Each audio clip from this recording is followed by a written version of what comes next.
Nós, alunas de jornalismo Mariana Reisman e Juliana Trotti, apresentamos o podcast Entreter, como trabalho de conclusão de curso pela Universidade Unicarioca.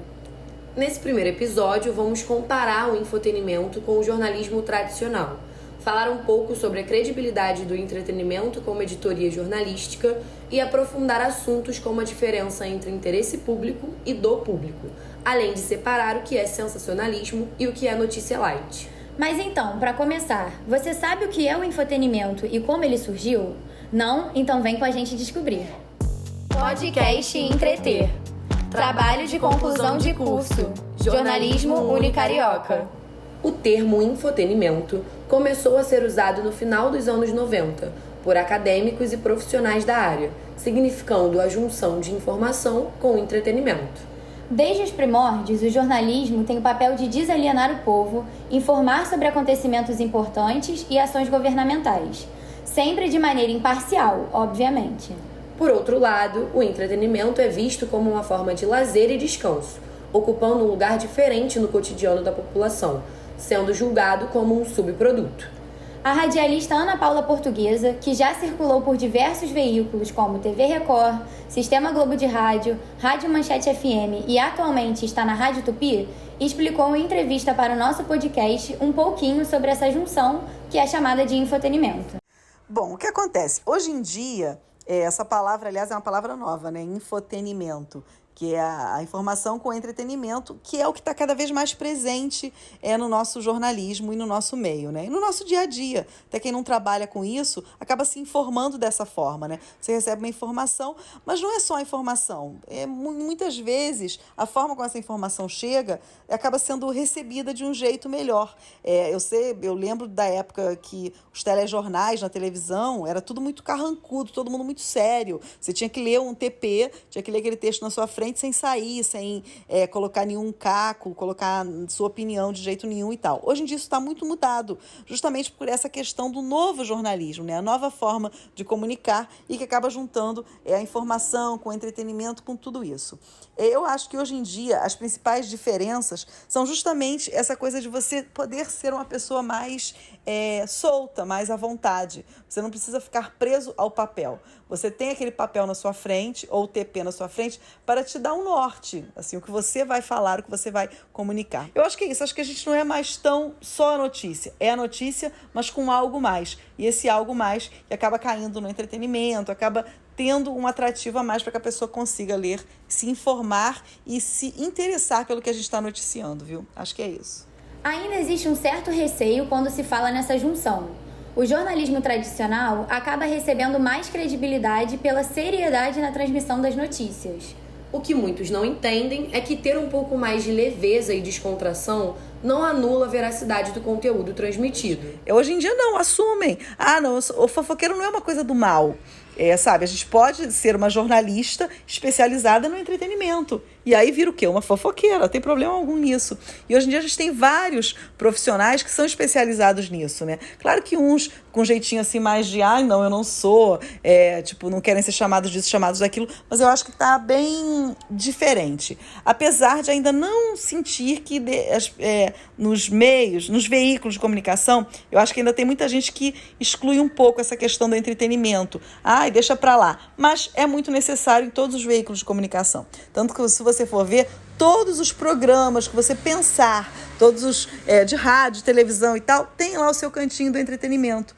Você vê um RJTV, um jornal local, que de repente podia estar ali só falando das tragédias, dos problemas no Rio de Janeiro, disso, daquilo, mas tem lá o cantinho do entretenimento. Por quê? Porque as pessoas querem saber o que vão fazer, o que não vão fazer, vão se divertir, o que tem para acontecer na cidade. Então, assim, eu acho que essa coisa está cada vez mais presente em todos os programas de televisão, todos os programas de rádio, e acho que as pessoas estão tendo que engolir o infotenimento porque é importante. Hoje em dia, diversos programas ganham destaque com esta forma de passar notícia, como o Encontro, apresentado pela TV Globo, o canal Desimpedidos, o Manual do Mundo, entre vários outros exemplos que são líderes de audiência e apresentam total fidelidade aos fatos. Com certeza, um ponto muito importante levantado pela radialista da FM O Dia, Kelly Jorge, é a questão da fidelidade que o público tem com o canal de transmissão que ele acompanha. que está justamente atrelado à questão da credibilidade. Ela mesma cita seu quadro Acredite Se Quiser, onde o ouvinte acaba confiando no que é noticiado por já acompanhar sua trajetória como jornalista. Eu acho que a gente tem como fazer, sim, um infotenimento inteligente e assiduidade, né? Você se manter... a assiduidade, ela cria uma credibilidade. Então, as pessoas já sabem que aquilo que tiver incluso dentro do meu programa, ela é real, ela é apurada. Existe uma equipe de jornalistas que apuram aquilo, que estudam aquilo. Tem um pente que passa, né, até chegar a mim. E o deboche fica por minha conta mesmo. O jornalista Rian Lobo, que já trabalhou na Band News FM e atualmente está na Rádio Globo, faz um comparativo entre a forma como as notícias são passadas em cada uma dessas emissoras de rádio e em qual o infotenimento está mais presente. Aqui na Rádio Globo eu tenho o mesmo dever de informar, mas de uma forma bem mais leve, mas muito mais leve. Às vezes a mesma informação que lá na Band News FM está dando, eu estou dando a informação no ar aqui na Rádio Globo de uma forma completamente diferente. Quais são as principais diferenças? Eu vou usar um exemplo bem maravilhoso, né, dessa diferença. Qualquer outro repórter de qualquer outra emissora e Suzana Naspolini, que infelizmente nos deixou recentemente. Na Band News FM eu entrava no ar mais sério, mais quadrado, mais formal. Aqui na Rádio Globo eu posso entrar descontraído. Eu vou informar da mesma forma. Eu vou dar a mesma informação, mas usando palavras diferentes, entonação diferente, o texto diferente. Então, a maior diferença que eu vejo nesse tempo de experiência que eu tenho aqui na Rádio Globo, a maior diferença é essa. É a forma de você levar a informação ao ar. Um ponto importante que não podemos esquecer de falar é o quarto poder. Será que você já ouviu falar dele? Pois é, esse é o poder que o jornalismo recebe através da influência que ele exerce sobre o público, que é sinônimo também do famoso mass media. Isso mesmo, e tem total ligação com o entretenimento. Quanto mais tecnologia nós dominamos, mais formas de prender a audiência nós temos, usando conteúdos cada vez mais atrativos e descontraídos, para que o público queira estar consumindo. Só precisamos ter cuidado com as fake news, né? Pois junto com esse mar de coisas boas e oportunidades que a internet traz, também abre espaço para que qualquer pessoa propague o que quiser. Exatamente. A propagação de notícias falsas é uma das causas que descredibilizam não só o infotenimento, mas o jornalismo no geral. É dever do público saber filtrar o que de fato é notícia, além de procurar sites de fontes confiáveis. Usando esse gancho sobre a questão da credibilidade, o Rian comentou que os próprios jornalistas têm uma parcela de responsabilidade sobre isso, pois afinal de contas, nós, jornalistas, é que transmitimos as notícias. Então cabe a nós fazer da melhor maneira possível. Na minha opinião, o infotenimento, ele tende a buscar mais o clique, né? De qualquer forma, qualquer noticiário busca chamar a atenção de quem está acompanhando no site, ou quem está acompanhando no rádio, quem está acompanhando na televisão. Mas eu acho que às vezes o infotenimento pode ser um pouco apelativo. E aí vários jornalistas, que vocês devem saber de quem eu estou falando, que usam mentiras, que inventam fofocas de famosos para ganhar revista, para ganhar clique, enfim. Na internet é o que mais tem. Isso tira um pouco a credibilidade, porque a galera acha, é fofoca, sabe? É coisa inventada para ganhar clique. E a questão do infotenimento, e se você levar para um tema, tirar da fofoca, falar sobre esporte, ou falar sobre o noticiário em geral, de uma forma mais leve, não quer dizer que você está faltando com a verdade, que você não passa credibilidade, que as notícias não são apuradas. São passadas de uma forma mais leve. Então é sim possível ter credibilidade, mas tudo depende também da forma que você fala, da forma que você passa essa informação para as pessoas. Infelizmente, no meio do infotenimento, tem muita gente que apela, talvez seja essa a palavra, que apela para o clique e esquece um pouco do foco, que é passar a informação de maneira correta. Diferenciar o que é interesse público e interesse do público faz total diferença na hora de selecionar as notícias. o que é primordial para qualquer meio de comunicação. Fatos com relevância social, como por exemplo o novo presidente eleito, enchentes em determinada região, maneiras de se prevenir do coronavírus e furacões que se aproximam, são notícias de interesse público, ou seja, elas são essenciais para a sobrevivência e convivência da população. Já a divulgação do casamento de tal famoso, uma fofoca sobre algum escândalo como o da família Pôncio, ou o anúncio da gravidez da blogueira Boca Rosa, são exemplos de matérias que interessam ao público e atraem a audiência, mas que não têm uma grande relevância no âmbito coletivo. E a partir dessa diferenciação vem a grande pergunta: então as notícias de interesse público podem também ser transmitidas pelo infotenimento? E a resposta é clara, lógico que sim. Segundo o Rian, durante a cobertura da pandemia da Covid-19, ele procurou manter o otimismo e a leveza ao divulgar os dados, mas sem fugir da realidade.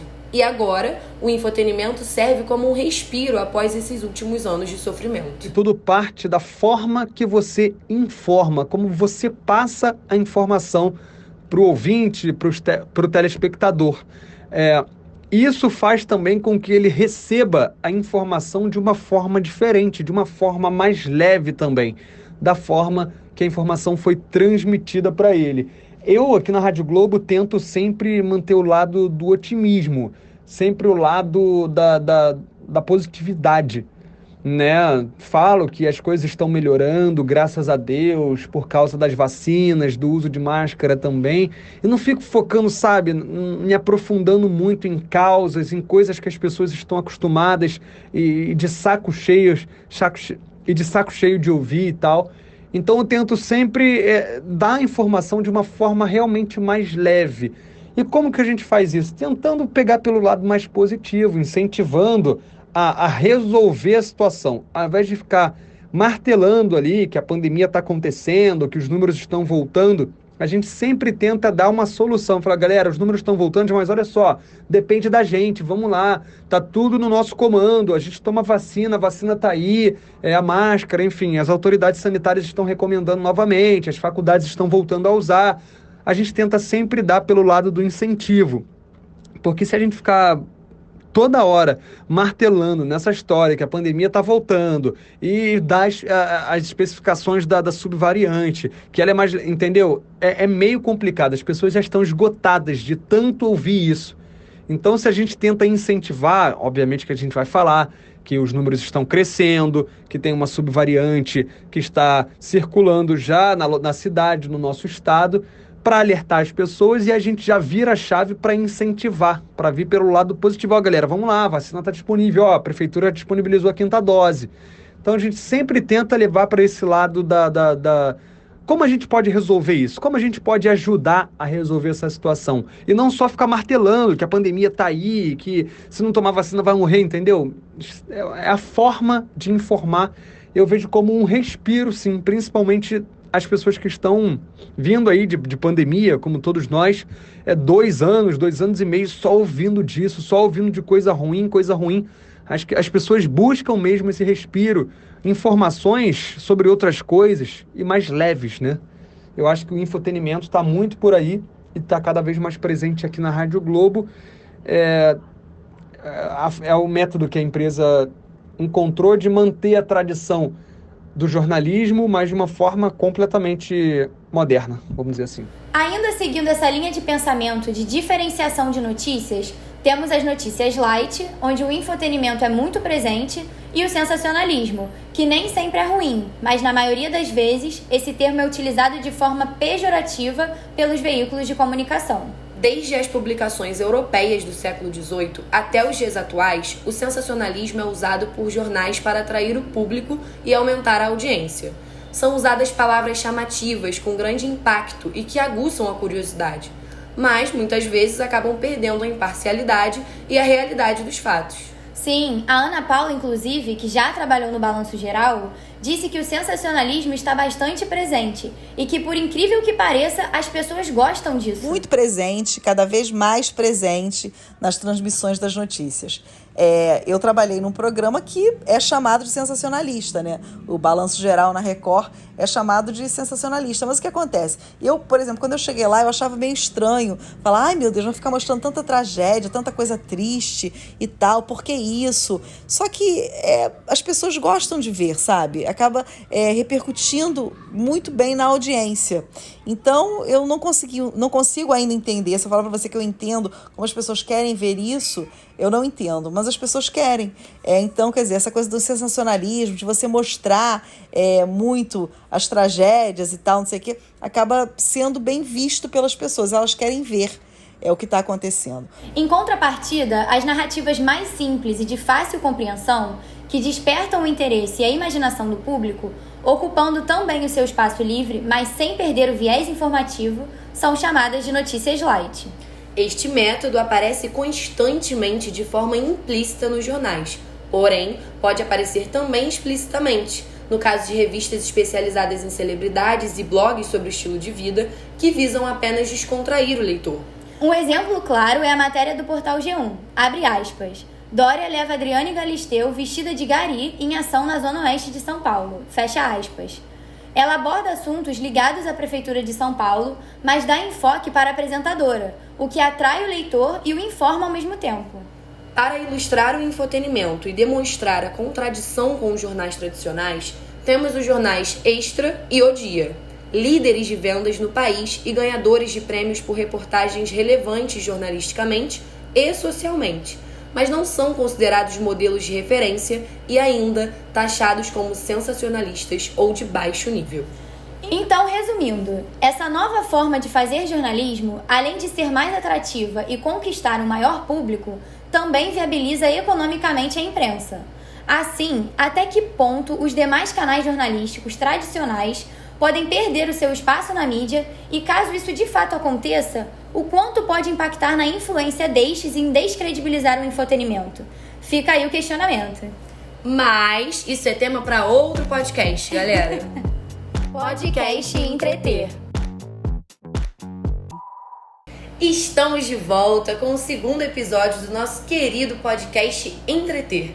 E nele vamos falar sobre a expansão do infotenimento através dos meios digitais, infotenimento nas redes sociais e o impacto da irresponsabilidade noticiosa. É isso aí, Juju. É hora de entendermos como as mídias digitais têm conquistado um espaço tão significativo no cotidiano dos usuários, não só por lazer, mas também em busca de conteúdos que tenham relevância social.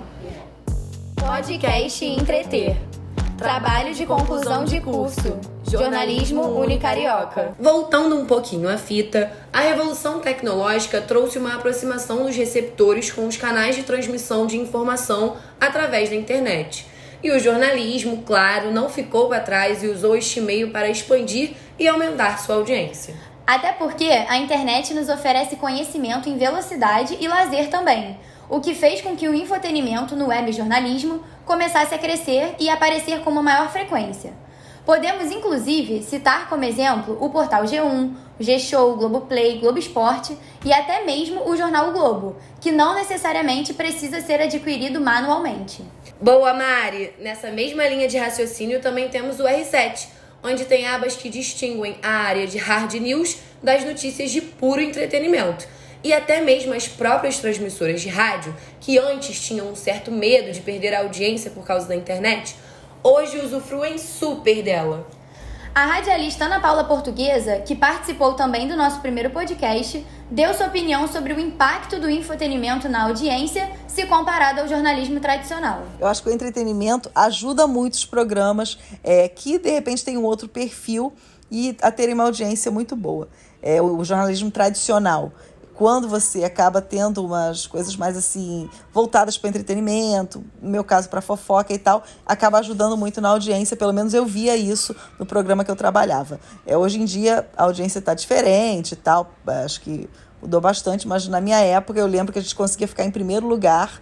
É claro que não era só eu, é toda uma equipe ali, todo um programa. Por exemplo, as pessoas, o programa que eu fazia lá tinha 3 horas e meia de duração. Eram 2 horas e meia de notícias sérias e 1 hora de fofoca. Nessas 2 horas e meia de informação, as pessoas queriam realmente ver aquilo, sabe? Queriam ver a notícia, ver coisas sérias. Mas dava 2h30 da tarde, dava 15 para as 3, as pessoas já queriam relaxar, queriam realmente a brincadeira. Então, eu acho que isso é muito importante e tem que ter. Assim como na rádio também é a mesma coisa. Hoje em dia no rádio você tem vários comunicadores sérios, mas que de vez em quando fazem uma brincadeira, contam alguma coisa divertida e tal. Porque é isso, você tem que ter um entretenimento unido ao jornalismo tradicional, mas que está se atualizando, porque é necessária essa atualização. Ela aproveita e cita também o quanto as redes sociais interferem e alavancam o nível da audiência, dando o exemplo da plataforma do Passarinho Azul, o famoso Twitter, né? Que é uma ferramenta muito importante para se informar rapidamente e estar por dentro de tudo que acontece em tempo real, por meio de perfis como O Estadão e Folha de São Paulo, por exemplo. Sabe o que o Twitter tá? O Twitter é muito importante na questão do jornalismo, sabe? Qualquer coisa que aconteça na televisão repercute muito no Twitter. E é muito interessante você ficar lendo a opinião das pessoas. Então, quer dizer, e outra coisa, para você ter uma ideia, hoje em dia, as redes sociais estão tão importantes e interferem tanto na audiência, que se você está vendo alguma coisa ali, de repente a audiência não está respondendo, mas as redes sociais estão respondendo, o assunto continua na televisão, porque é sinal de que tem muita gente comentando e está sendo interessante. De repente, não para a audiência em si, mas nas redes sociais está repercutindo muito. Então, eu acho que é isso. Voltando a falar sobre a rádio, vocês estão ligados que a web rádio até criou a possibilidade do ouvinte assistir ao vivo os locutores, tendo a oportunidade de passear com o jornalismo em multiplataformas, entrando no nosso mundo, do podcast e os videocasts também, além de debates, reportagens e entrevistas que podem ser vistas ao vivo ou após gravadas. Nossa querida boneca amarela, Kelly Jorge, que também foi entrevistada no nosso primeiro podcast, fala um pouco do poder de levar o entretenimento, principalmente para a rádio. Existe, sim, uma forma de você se comunicar que é muito peculiar do rádio e que eu acho que muitas pessoas acabam não percebendo, né? O rádio, ele tem uma magia tão única que, assim, hoje em dia a FMD é uma rádio que você assiste, mas nem todas as rádios têm essa tecnologia do vídeo, né? De estar online.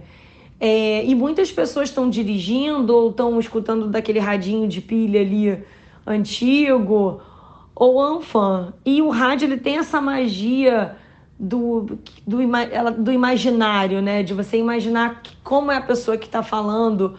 Então, eu acho que o locutor, ele tem que ter essa sagacidade de como desenvolver. É lógico que existe toda uma produção, mas é responsabilidade do locutor desenvolver a maneira como a pessoa vai receber aquela informação e desenhar na cabeça. Ela exemplifica também de que forma e através de que meios ela usufrui do infotenimento para atrair a atenção dos ouvintes.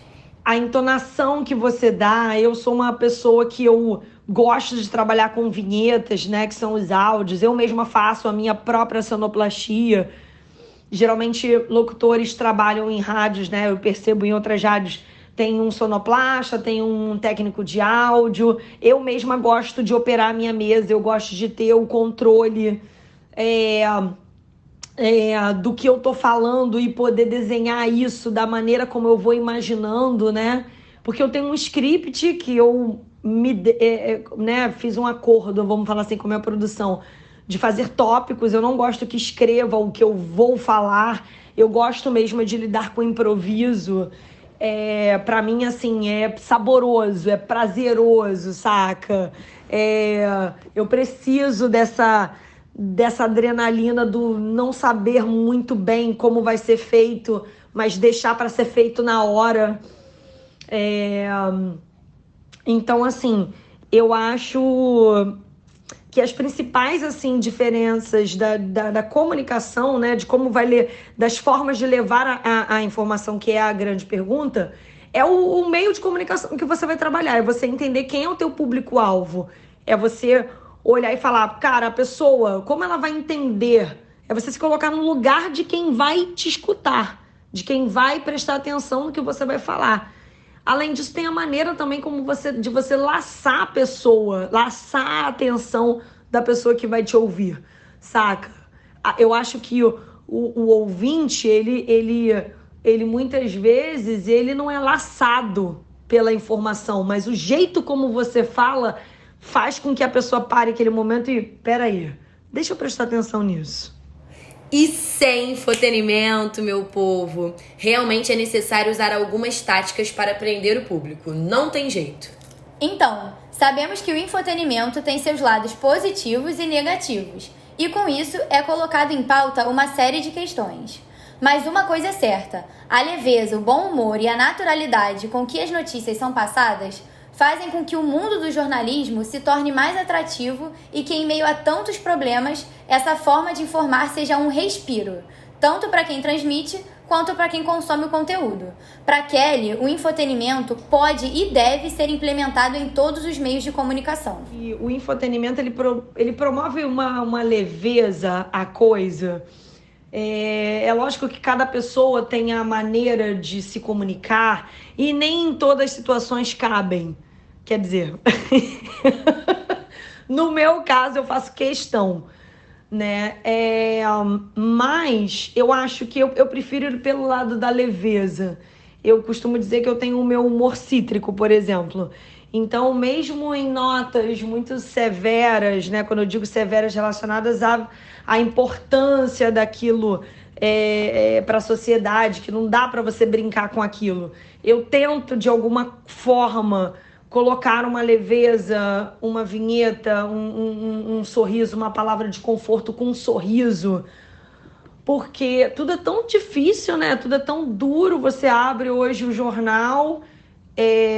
Eu tô falando o telejornal até, né, em si. E você vê as notícias, caraca, é só paulada no quengo, saca? Então, eu acho que o infotenimento, ele é, hoje em dia, na minha opinião, necessário para você manter Ibope. Eu acho que o que não tem infotenimento tem uma grande chance de não vingar. Mari, bora mudar um pouquinho o rumo da nossa conversa? Hoje em dia, as mídias sociais não exercem mais o papel de servirem apenas como um momento de lazer e interação. Disso a gente já sabe. Temos o Insta aí que não nos deixa mentir. O próprio YouTube, com canais de transmissão de informação relevante, e o Twitter, que também é uma plataforma super importante e ágil. Sem dúvidas. O Insta, por exemplo, é uma rede social de grande alcance e disseminação de conteúdo de entretenimento. Mas, ao mesmo tempo, por ser uma plataforma que inclui inúmeros nichos, inclusive o de fofoca, é preciso tomar cuidado para que esse tipo de conteúdo não seja atrelado ao infotenimento. Seguindo essa linha de raciocínio, me veio 2 exemplos aqui em mente. O Hugo Gloss, que é jornalista, apresentador, dublador, blogueiro e youtuber brasileiro, tem mais de 20 milhões de seguidores no Instagram e usa o perfil tanto para divulgar notícias de celebridades com entretenimento puro, como também assuntos de extrema relevância social, mas sempre trazendo leveza e atratividade para as notícias. Real, peraí que o outro eu já até sei quem é. O jornalista e colunista do portal Metrópolis, Léo Dias. Ele já é um exemplo de que nem todo entretenimento tem caráter informativo. O foco do Léo é somente aqueles bafos sobre famosos. Acontece que, em muitos casos, as notícias são invasivas e ferem a ética jornalística, o que causa impacto negativo tanto aos profissionais da área quanto às pessoas de dentro da situação. O foco do Léo é a audiência a qualquer custo. Sendo do interesse do público, isso basta para ele. Por mais que o público goste de consumir esse tipo de conteúdo, a forma como é transmitida a informação acaba descredibilizando o verdadeiro infotenimento e prejudicando as informações que realmente importam. A Ana Paula Portuguesa cita o caso recente que envolve a atriz Clara Castanho, que foi vítima de violência sexual e acabou engravidando de maneira completamente indesejada, decidindo colocar seu filho para adoção e pedindo para que isso ficasse em sigilo, o que infelizmente não foi respeitado, ferindo assim a integridade da fonte. E aí o jornalista descobriu, uma amiga do jornalista, o jornalista contou para uma amiga que quer ser engraçadinha, a amiga vai para a internet, conta para todo mundo e tal. Então, assim, é uma coisa tão pessoal, tão particular, até que ponto isso é notícia ou isso é uma invasão de privacidade, sabe? Então, esse caso é um caso para a gente pensar muito. para a gente que fez jornalismo, que trabalha com isso, pensar, será que quando a gente sabe de uma notícia tão importante, mas que mexe tanto com a vida de uma pessoa, o que é mais importante para a gente? Dar a notícia ou respeitar a pessoa, se colocar no lugar dessa pessoa? Então, acho que isso também é muito importante. E esse impacto da irresponsabilidade noticiosa também põe em pauta a questão das fake news, que infelizmente ainda são muito presentes hoje em dia. As notícias falsas, quando divulgadas, têm um peso ainda maior quando se referem a pessoas públicas, impactando na vida pessoal e profissional delas. Dar voz à mentira não é imparcialidade. O influenciador digital Caio Guedes, que entrou para esse meio há mais ou menos 4 anos, conta que já sofreu com notícias falsas envolvendo seu nome. Já passei por diversas situações chatas de fake news, sim, já aconteceu, boatos, coisas que já me afetaram com trabalho em marcas, sabe? Coisas que realmente não foram verdades, as famosas fake news, né? Já fui vítima, sim, mas lidei bem, sabe? Fiz o que eu pude para desmentir para o meu público, né? Sobre tal atitude, que no caso comigo foi uma fake news de uma atitude minha. A maior fake news que eu já passei foi realmente sobre a atitude que eu desmenti. Foi com uma pessoa grande na internet, inclusive. E aí eu tive que desmentir, tive que botar minha cara e desmentir tudo certo. A pessoa acreditou em mim, a pessoa inclusive voltou atrás, me pediu desculpa publicamente. Pois é, para que situações desse tipo sejam evitadas, é necessário que as notícias sejam apuradas minuciosamente antes de transmitidas. Hoje, a realidade vivida pelos internautas é a de saber diferenciar o que é real ou não. A cultura do cancelamento também está muito presente ultimamente e faz alusão ao quarto poder. Mesmo que implicitamente, a mídia influencia a sociedade e contribui para a formação de opinião da audiência, o que leva as pessoas a terem opiniões precipitadas sobre determinado assunto, expondo-as de maneira agressiva e chegando ao ponto de cancelar, ou seja, excluir alguém por qualquer situação. Verdade, a qualquer custo também, podendo despertar gatilhos em pessoas que já sofrem por transtornos psicológicos, como depressão e ansiedade. Ou até mesmo podendo vir a sofrer futuramente por conta disso, sem dimensão nenhuma da gravidade que isso pode causar na vida do outro. Tendo tudo isso em vista, podemos concluir que tanto o jornalismo tradicional como o infotenimento podem e devem, independente de como, passar as informações de maneira ética e sem infringir as regras jornalísticas. É preciso apurar minuciosamente a partir de fontes confiáveis. Captaram nosso recado? Então nos despedimos por aqui. Até logo e muito obrigada. Obrigada pela companhia. Até a próxima. Beijos! Podcast Entreter. Trabalho de conclusão de curso. Jornalismo Unicarioca.